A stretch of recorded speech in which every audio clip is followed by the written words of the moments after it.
snap. Gone from sight, that Dr. Doom sniffing Walter White. You can't fight the feeling. High off that super feeling. You know the power's so appealing. High off that super feeling. Okay, break through that glass ceiling. High off that super feeling. Come on, we're about to make a killing. High off that super feeling. You can't fight. And now we're going to branch into some of those just cultural unwritten norms that are kind of hit or miss depending on what type of environment you're involved in and how they have evolved in the last 10 years. And really, maybe some of them shouldn't have evolved. So, Mhm.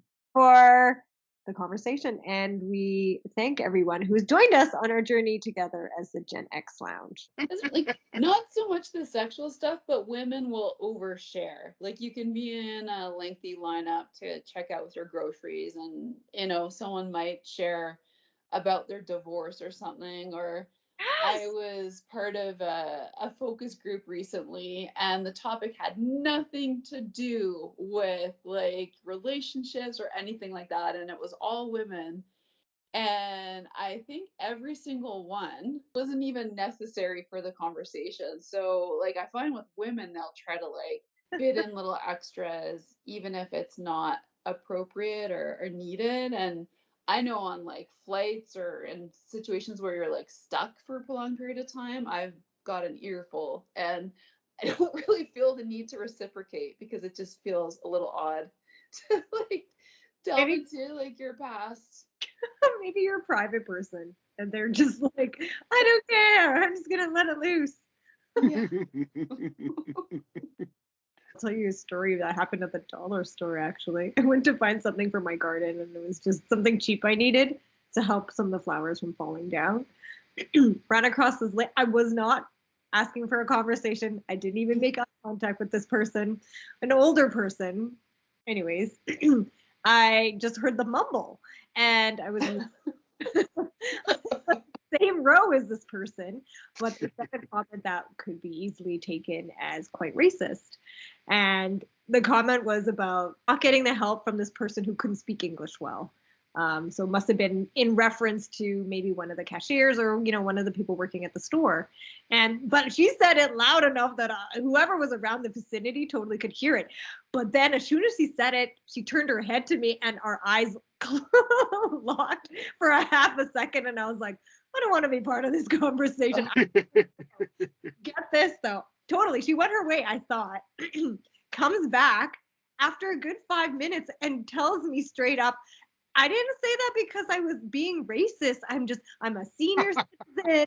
I had troubles with my back, and went on and on about her pain and like why like she couldn't get help from this person, and all she wanted was this question they couldn't even answer. And I was like, oh yeah, I was like trying desperately to get out of this situation.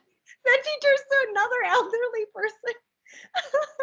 And I'm like, wait, maybe just help this fucking lady and so I can get out of here, right? Just like and then she turns to the other lady and says, my 4 parents came here with nothing, absolutely nothing. And they didn't get any payouts. They didn't get any services. Like she just went on this rant. Wow. And all from the fact that she couldn't find somebody to help her with, and that she understood maybe. And then she switched her tune, was like, well, maybe I didn't say it in the right way and they didn't understand. It was just like trying to compensate for the fact that she said that, and I happened to be an ethnic person who happened to overhear this. And I was like, good God, lady, I don't want to give you the time of my day. Like, you don't matter to me. Do you know what I mean? I don't mean it as in you're a bad person or whatever. I don't really care about you because I don't know you. I'm like, you do you. If this is how you feel, that's how you feel. But you sound like a fucking, a racist, right? I'm like, good grief. And then to go on. So yeah, that's the norm that I don't understand. People just telling you their whole life story, thoughts and feelings, all for opinions. But I love you and I don't care about your opinion. I just don't.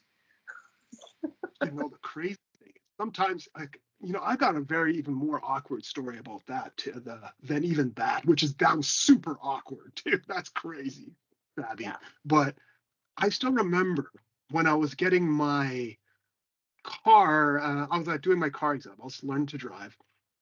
And the car teacher, the instructor or whatever, he picks me up, and then I'm getting in there, adjusting my mirrors, and we start to drive.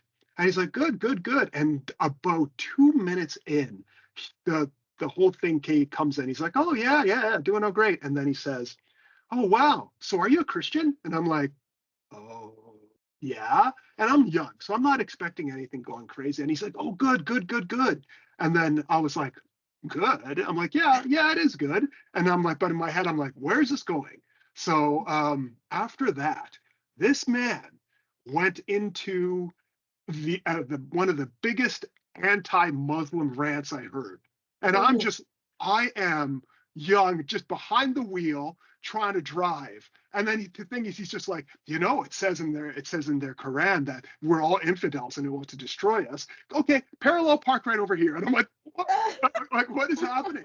So then I'm like, Perry's like, good, good, good, good. Like, you park like a good Christian boy should. They were going to kill us if they can. Remember, adjust your mirrors and go into put your signal light on. I'm like, wow. And I was just like, and I'm trying to pass it. But at the same time, in back of my head, it's just like, okay, you can't say anything after until you pass, because this man has your grade in the back of his hand. So I'm just like, I'm like, well, that's the thing. I just, like, my whole thing was like, yeah, I just do me and go to the church. And he's like, good, good, good.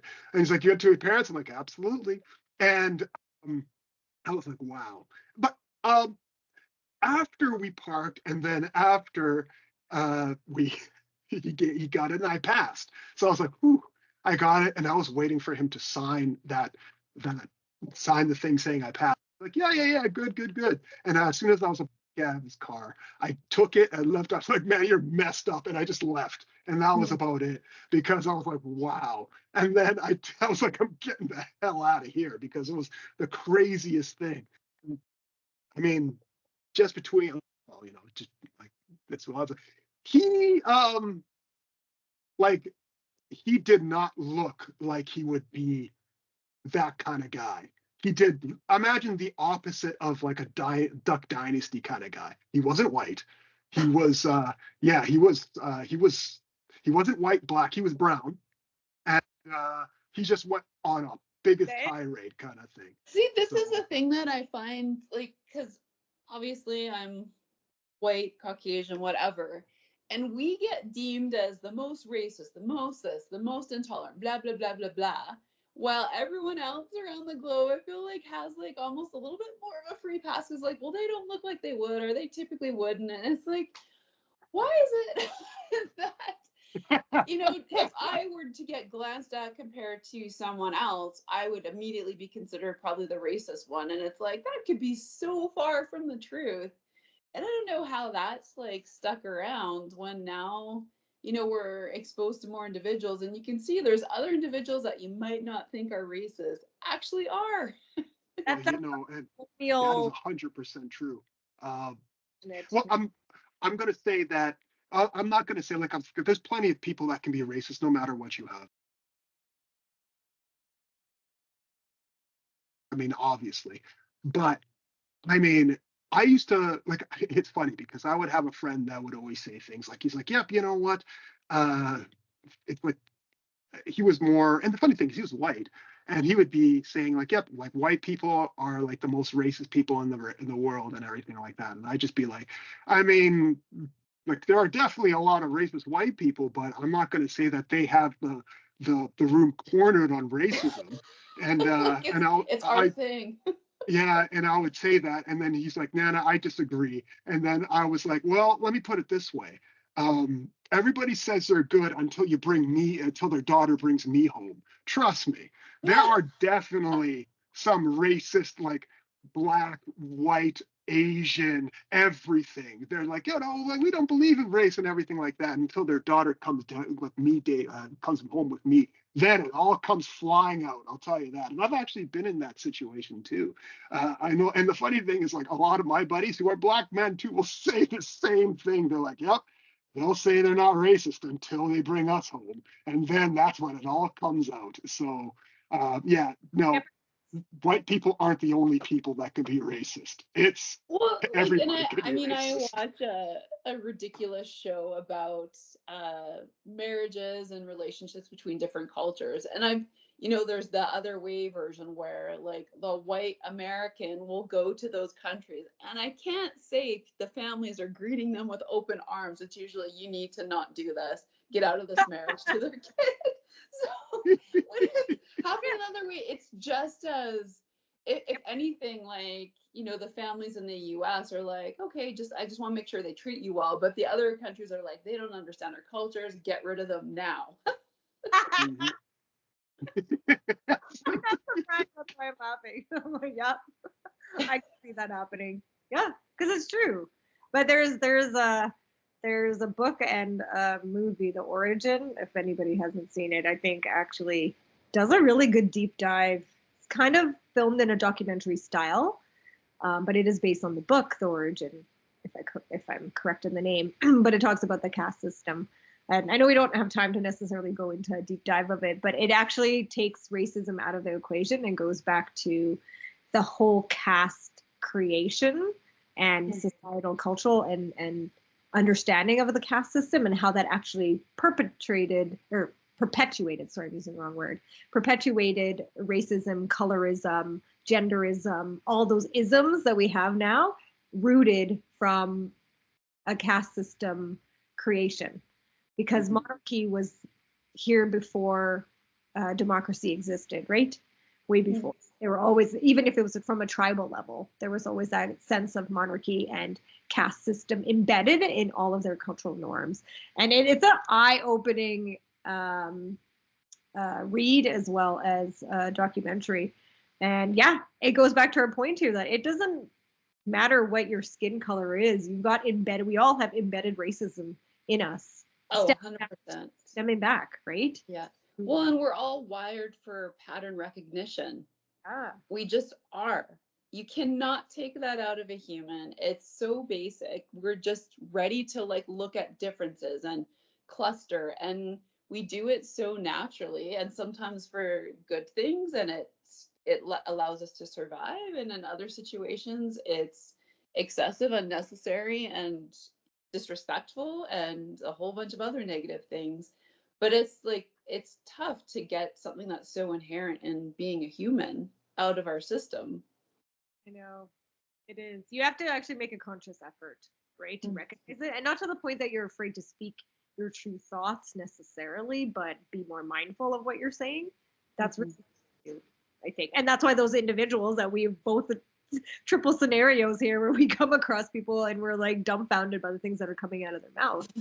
They have no filter and they really don't care at the end of the day, but they do care. Otherwise, the lady in my situation wouldn't come back and said something to me, because there's a fear that assume that she's a racist for the comment she made, but I didn't even understand the whole context, right? Because I wasn't there at the full conversation. So I'm like, lady being tripping, what's going in my mind? And I'm like, I don't know, I got things to do. I don't need this, right? So yeah, it's interesting though. Most people don't, they preach and say they're mindful about it, but they're not really. Not at the end of the day. Well, if it's ingrained too, there are true bigots in this world who don't think that what they're saying is incorrect. You're seeing in politics right now. The whole realm of us going more towards is it a conservative manner? Let's just put it, rhetoric. Let's just say that, regardless of what the names are and the labels, but it's heading more to that traditionalist point of view and backwards in a lot of those things. It's part of history. I don't know. Part of cultural. I don't know what it is. I have no idea. We're just doomed. We're all doomed, guys. Go live your life. I'm sorry. Well, and I think it just kind of goes back to the fact that if sometimes somebody goes through that or is just like so angry at something, part of me just goes and looks and it's like, dang, there must be something wrong with your life that must be like upset you so much that you get mad at a couple of different things. I have my whole thing is the fact that if you feel something, or if you actually are 100% like, I don't hate anyone, but you do have any like a couple of questions, or you might say something that you were taught when you were young, Yeah. and you're just, listen, I'm really, really sorry about that. And I don't really, even if you said something that might actually be racist, but you're like, listen, I like I admit I'm like ignorant about that, and what I said was stupid, and I know that it could kind of hurt you. I'll be like, dang, you know what? I kind of I forgive that. Just the fact that that person comes up and recognizes that, and they're willing to come up and say so. And I wouldn't be one of the people going up and saying, okay, what you did was horrible, you should be canceled forever. Like, no. I'd be like, that is like, it actually takes a lot to come up and say, listen, I was wrong and I want to get better, which is absolutely amazing to me. Like, I mean, if there was an ex-Klan man, Klansman, Klanman, I don't know what that you call it, but if someone came up and said, hey, you know what I thought back then was absolutely wrong. I think it was like, I forget one. There was a guy on ABC before that he says that the tattoos he got really make people uncomfortable. You're like, yeah, I can see that. And then he says he's taking a lot of time to get them all removed. And it's going to take a long time because he was covered. But he was just like, listen, I know what I was wrong. I was just filled with anger and I needed any outlet. And I didn't realize that my beef wasn't with Jewish people, Black people, Asians. No, it was with my situation, myself, my upbringing, and people I was hanging around with, and my life. And once I figured that out, all that hate kind of disappeared. I wish I could take back all the things I did. And then to me, that person has been through it. And he, almost like his apology would be so much better. It's so much more than, I don't know, let's say someone like a hard-nosed liberal that said, like, oh, he's like, oh, I didn't mean to say that, all blacks eat chicken. I'm sorry. You know me. It's like, I'm not like that kind of thing. I would 100% on that ex-racist guy, just because it's so much more genuine. So, yeah, it's interesting because sometimes even when I look at, like, even with some on the conservative side, I see some what I like to call Hank Hill conservatives from King of the Hill. I'm not sure if you guys have watched that before, but they have no hate in their heart. They're just kind of just conservative, that kind of thing. They're just like, I like my mower, I like my taxes low, and I like this. I have no problem with anybody, despite I only go off character, and I know that. It's just that they are, like, in regards to economically or something like that. They're just like, I work hard and I want my taxes, and I believe that my like my money should be used in this manner, like by this conservative leader. And you know what? I'm like, I have a whole bunch of buddies like that too, that would jump in and fight with me in a second.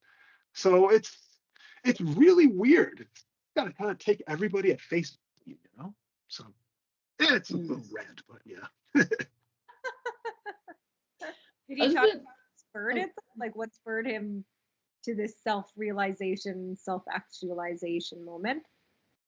I mean, he was actually, I think he went to some sort of therapist or something like that, because he actually got in trouble, but he got cleared of I forget, and that was the craziest thing, because I think it was an assault of something. I think it was either, I don't know if he assaulted I think it was assaulted a Jewish man or something like that. But apparently he was like, oh man, I'm going to jail for this.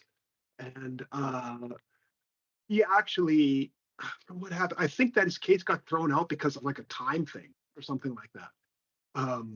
And then he was feeling so bad that he actually went back to the family and apologized. He went back to a lot of the families he was harassed, whether it was a Jewish family, Black family, and somebody else, I forget. He actually harassed them, and he went back and he was like, look, I'm sorry. Because he's like, not only did he realize that, hey, I'm going to jail, but all the people that he was hung out with had no sympathy for him. They didn't care about him. And he was just like, these are the people that I'm also hanging out with. these are the people who I indoctrinated my Yep. my hate, got my hate from. Mm. And what that hate, this is what that hate gets you. And I think he actually had, I think it was like another black dude that was actually talking to him. And he was just like, this guy's actually talking to me. He's the only one talking to me. And he knows what I was brought in here for. So it was like, yeah, I think he got that when he was in like a holding cell or something. Like, I forget the whole story, but he changed himself just off of that. And I was just like, oh wow. Oh wow. So it was really cool to see. It is possible. Mm. It does stem from hate. You're right. Yeah. For I was him, thinking too, like, oh, sorry, go ahead, Mel. no, go ahead. So say like what's kind of at the root of some of this hate? So like everything's kind of layered. There's like the pattern thing and like origins theory. But I also think like a lot of it stems from a couple things. Like when there's envy of what they have, what I don't have. And oh, I've lost my train of thought. But envy and you feel threatened, like and threatened Yeah. for either your physical safety or threatened that they might take something that's yours or whatever. You feel threatened by it. But I feel like when you blend in envy and some kind of threat with something or someone that's new, different, whatever, it just like it completely stokes the fire. Is it happening between Israel versus Palestine? Like, let's go there, you know? Oh no. Ooh. But it's similar to what you're saying, though. It's like they're doing things that history said that will, like that happened during the Holocaust times, right? To each other. And it's just hate after hate. The hate stems back eons of, millennia, I'm exaggerating, but years ago, right? And it's never, the root has never left. And they're repeating the mistakes of their ancestors. And it's kind of, it's sad. Not kind of, it is sad. And obviously the innocent are the ones that always suffer from the hate and the ego and the fear of taking away what I have and all the things I've built.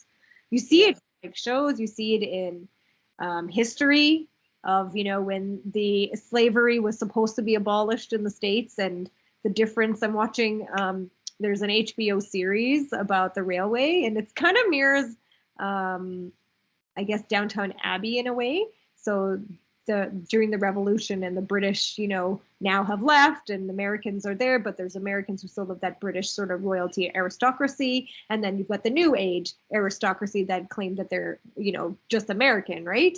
And the clash between them during the build of the railway and the New Jersey, not New Jersey, the Brooklyn Bridge, it's fascinating to watch. And it comes back to some of those same things you were mentioning about the hate and the fear stemming a lot of their actions, even when they know better. It's fascinating to watch. I really highly recommend it. It's got some stuff that most people won't like if you don't like drama period series, but there's a lot of historical context that are fascinating.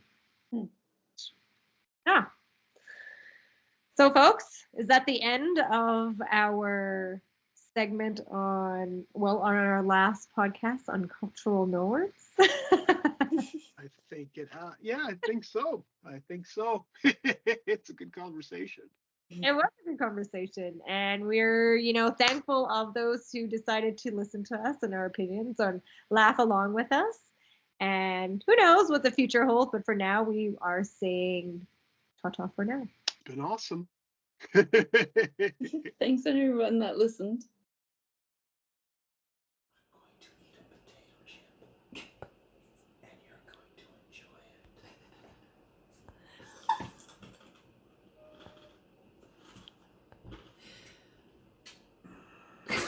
Oh,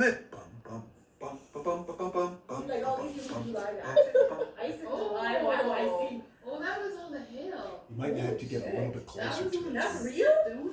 Yeah. I mean, it's not bad. When did that happen? But like, it's maybe it's because I'm way too felt that it was only manners. Warm up. For a man to eat a woman's ass.